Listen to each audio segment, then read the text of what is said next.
If I want to keep myself cool, I can just throw on this hat for some shade. But if I want to be even cooler, I can just put on a bigger hat. So if I want to keep my car cooler, can I just throw a bigger radiator in it?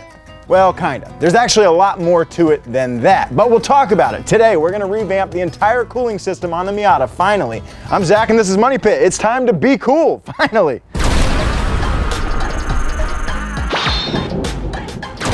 Thank you to Constant Contact for sponsoring this portion of this video. Let me talk to my team, I'll circle back.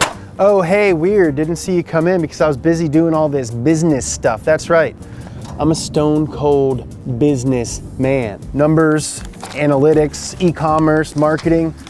I don't mean to toot my own flute here, but I know all those words. And while Donut is lucky enough to have a savvy businessman such as myself, Constant Contact can be your trusted partner in email and social marketing. They provide powerful, easy-to-use tools to help anybody look professional. I mean, look at this professional desk in this professional office space. Talk to me. Oh, really? So the Duke has changed his tune, has he? Well, tell him I'm still not interested in selling. Oh, hello, Duke. I'm not interested.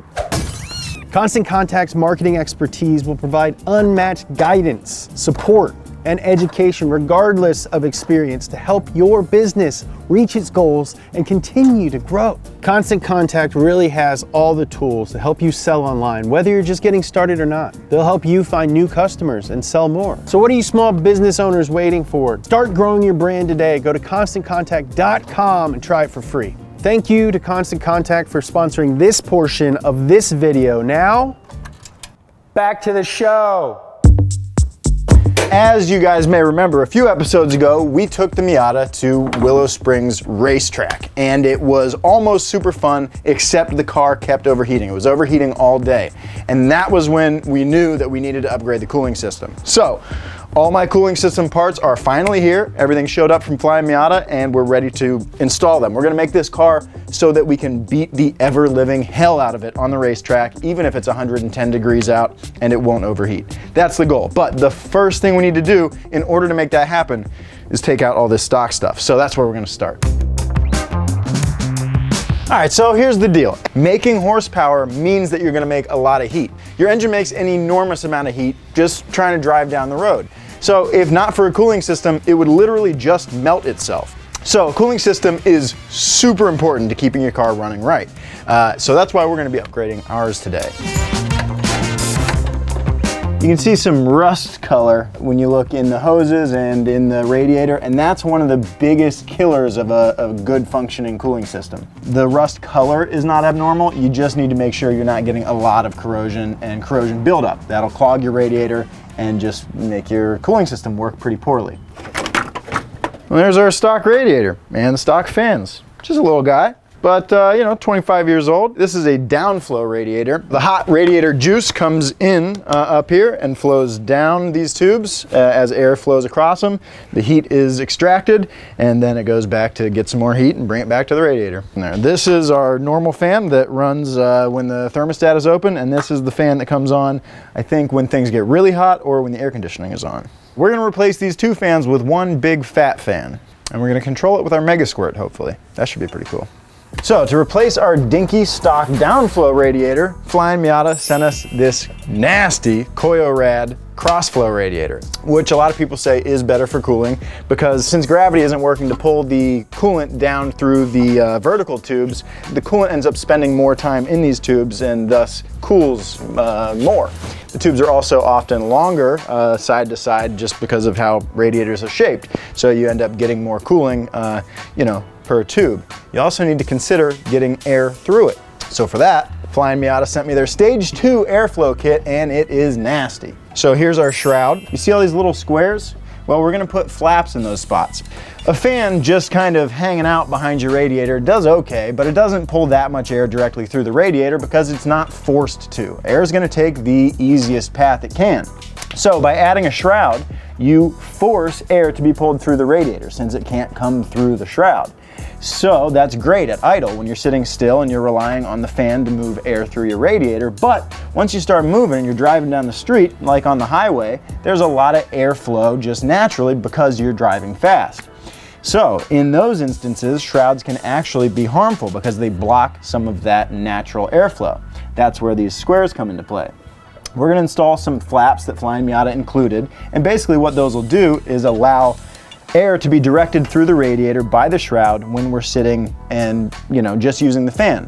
But when we're driving down the street and there's a bunch of natural airflow, those flaps will be blown open and airflow can go right through the shroud. So this is Flyin Miata's Stage 2 brushless kit, and it is killer. It uses this one gigantic SPAL fan and it's brushless, which is really cool. I'm also gonna be able to wire this thing into our new Mega Squirt and control it that way, so we'll get exactly as much airflow through our radiator as the ECU thinks we need at all times. So this is gonna be a super sick replacement for our stock radiator and fans. But this isn't all we're doing. There's an underlying problem with the Miata and the way that it's designed.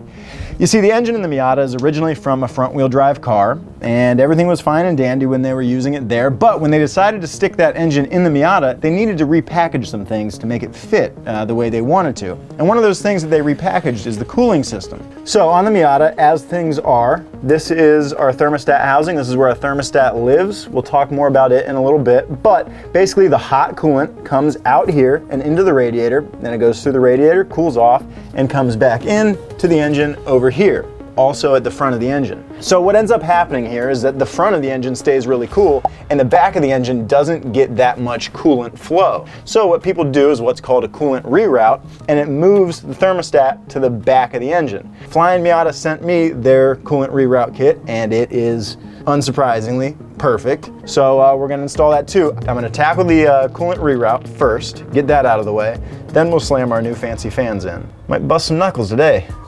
All right, so to get access to the area that I need to get to install the coolant reroute, we're gonna have to remove the coil pack and the spark plug wires. We're gonna have to remove a few connectors from the back of the head, and we just basically need to get back onto the back side of the head, which is right up against the firewall. So it's gonna be a little bit tight, but should be able to make it work. We've got it. Basically, we're gonna remove this factory cast piece that has the coolant temp sensor in it and the heater core inlet. We're gonna remove that and replace it with the piece that Flyin Miata sent us.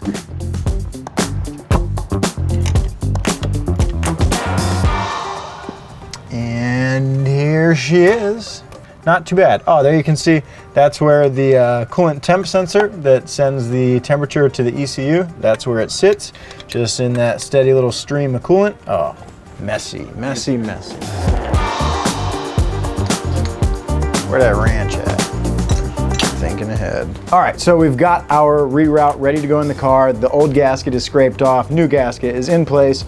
You gotta trim it a little bit, everything's great. The only thing I need to do is install our thermostat, clip this into place, and then this is ready to go on. But I think we need to talk about the thermostat real quick. So first off, we gotta understand that every engine wants to run at its operating temperature. It doesn't want to run colder than that. It doesn't want to run hotter than that. Usually on most cars, most modern cars, that's gonna be around 195 to 210 degrees, somewhere in that ballpark. So when we upgrade our cooling system, we're not trying to make the engine run cooler. What we want is to give our cooling system a little more headroom so that we can make things a little hotter, but it can still keep things at our operating temperature.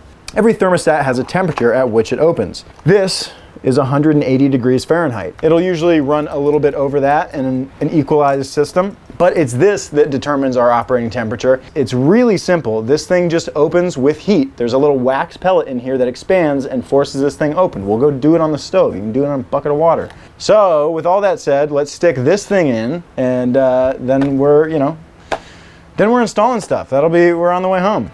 I should have thought ahead and bought new heater core hoses. These are gross and like wicked stretched out. It'll work for now, but might have to get a different hose clamp.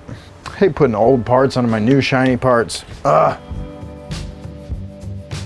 Sensor is in. Since we've got the new reroute piece at the back with our new thermostat, we're gonna remove this neck at the front and remove the factory thermostat. All right, we've got our old nasty thermostat out, and now all we need to do is clean up this gasket surface here, put on our new block-off plate with our new gasket. Then we can route our hose from the back to the front. Then we can put in our radiator and fans.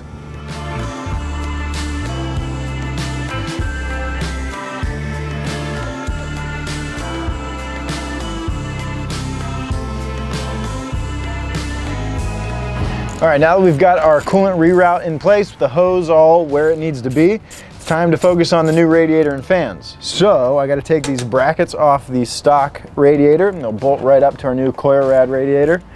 And then we can put the fans on the new radiator, and then we should be able to drop it into place without much drama. We'll see. All right, cool. So the radiator's pretty much ready to go in, but I actually want to take a minute and do something else. So a lot of times when you get a radiator or anything with fins like this, it'll show up with a little bit of damage to the fins. It's really not uncommon, and it's also not that big of a deal. Since we have it out and it's so easy, I'm gonna take a minute and straighten up these bent fins just to make sure the radiator is as efficient as possible. They make specific tools to do this with, and I think they all suck. So I just use a little straight tipped pick, and the results are pretty good. It's super easy, it's just kind of time consuming. This is the kind of thing you sit on your porch as the sun sets and you just straighten out your fins and watch the world go by. All right, well, our fins are pretty straight. I missed these ones. Our fins are pretty straight now, and the radiator is pretty much ready to go in. Now we just need to bolt up our fan shroud, get our fans on here, and then we'll drop the whole unit in. These are those little flaps I was talking about earlier, the flaps that let air flow through the shroud when you're moving at a high rate of speed, but that keep the fan pulling air just through the radiator when you're stopped. So when you're moving, air comes through. But when you're not, they're sucked shut because the fan's trying to pull air from the side of things. This also comes with this kind of bulb seal that will help seal the shroud against the radiator. So we got to install this, cut it to fit, you know, all these little ridges, and then I think that is all we got to do to get the shroud ready.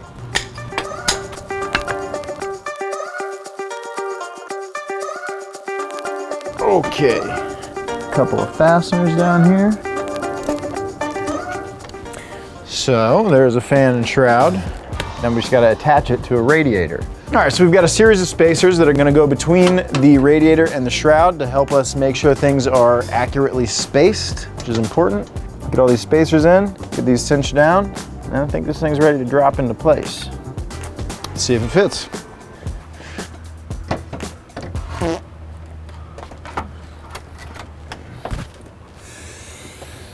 Well, the picture on the front made it look like the fan was definitely mounted to the outside of the shroud. But I've got so much clearance issue with the sway bar that I kind of feel like it should be mounted on the inside of the shroud. I debated this for like 10 minutes and then I just went based on what the picture looked like. Yeah. You should be able to drop it into place without much drama. Yeah. So after a quick assessment, it's pretty obvious that I just had the fan in backwards. We just need to flip it around. Makes a few things make a lot more sense to me. And then I think we might actually fit in place. Might have a little sway bar clearance issue, but we also might not. She's in there. We're touching the sway bar just a tiny bit, and some of these AC lines and the brackets will need bent a little bit, but not bad. I think that's all I'm gonna do for tonight. We've got this in, the reroute is great, and this is ready to just plug into our new radiator. We made some good progress. See you in the morning.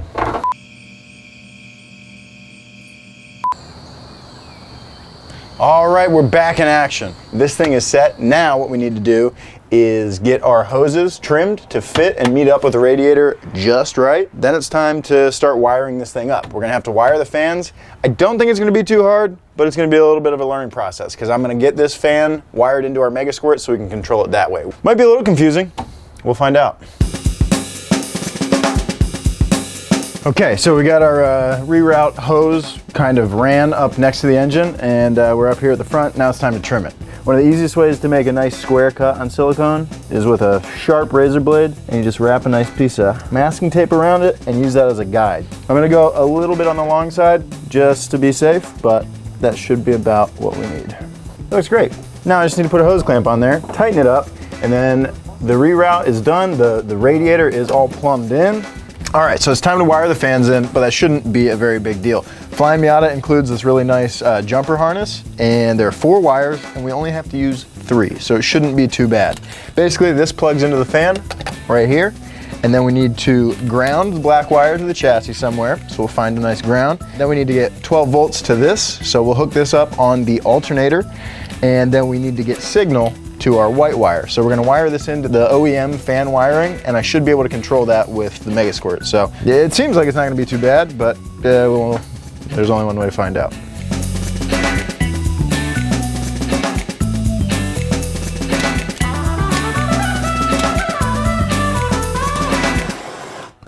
All right, so we've got our bleeder cracked open at the coolant reroute, and we've got a hose on the bleeder. So we're basically ready to put some antifreeze in this thing and get it started, bleed the cooling system, and then hopefully we're done. This kind of funnel is gonna be your best friend in terms of bleeding a cooling system, because you can mount it to your cooling system just like this, so it's, you know, sealed up, no leaks, and it raises the level. The level of this is higher than any other part of your engine, which means it'll help push air out of the system. All right, so we gotta decide what mixture to run in our cooling system. So 50-50 is pretty common. This comes pre-mixed, super convenient. But the fact is that water itself is better at dissipating heat than coolant is. But the thing is that coolant's job isn't only to dissipate heat, it's also to prevent corrosion. We'll go about 70-30, and that'll help us dissipate heat a little bit better, and we'll still retain the anti-corrosive and lubrication properties of the coolant. So that's what we're gonna do. You just always need to make sure that you have enough antifreeze for how cold it gets where you live. Don't use tap water, don't use any other water, just distilled.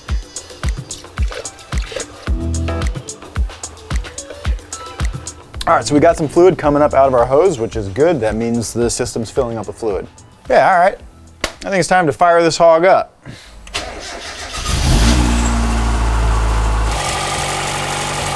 That's just coolant burning off. All right, so now we just need to let this thing warm up to operating temperature so that that thermostat opens and we'll get full flow through the system, the radiator be flowing, and any air that's still stuck in the system can come out then. And then we should be good, baby. This thing's looking great. We're in Mega Squirt here in the tuner studio, and this is our fan control section. So what I just did was I set the target for the fan on temperature to 100 degrees Fahrenheit, which is really low. I just want to do that to confirm that everything's working and that I'm in control of it. And then we'll move that back up to about 185, 190 degrees Fahrenheit, close to our operating temperature. All right, so I think we've gotten all the air out of this thing that we're gonna get. It's nice and bled, so pop off our funnel system, see how much of a mess I can keep from making. All right, now we can put the finishing piece on this puzzle, which is actually a really important piece, the radiator cap. Something you don't really think too much about, but it's a really important piece of this whole puzzle because that is what keeps pressure in the system. All right, so that does it. That's a whole cooling system.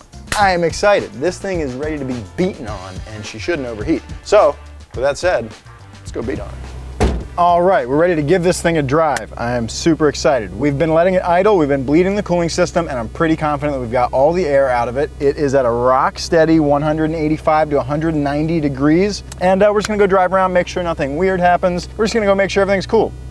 Get it? Now, usually a car is not gonna overheat as easily when it's moving, because when it's moving there's a lot of airflow that's doing the job of the fan. Temperatures will creep up at idle to about 195. The fans kick on, you can barely even tell they're on, and they bring temps right back down to about 190, so it's perfect. I'm super excited about this, to be honest. I know that a cooling system upgrade maybe doesn't seem that sexy or that cool.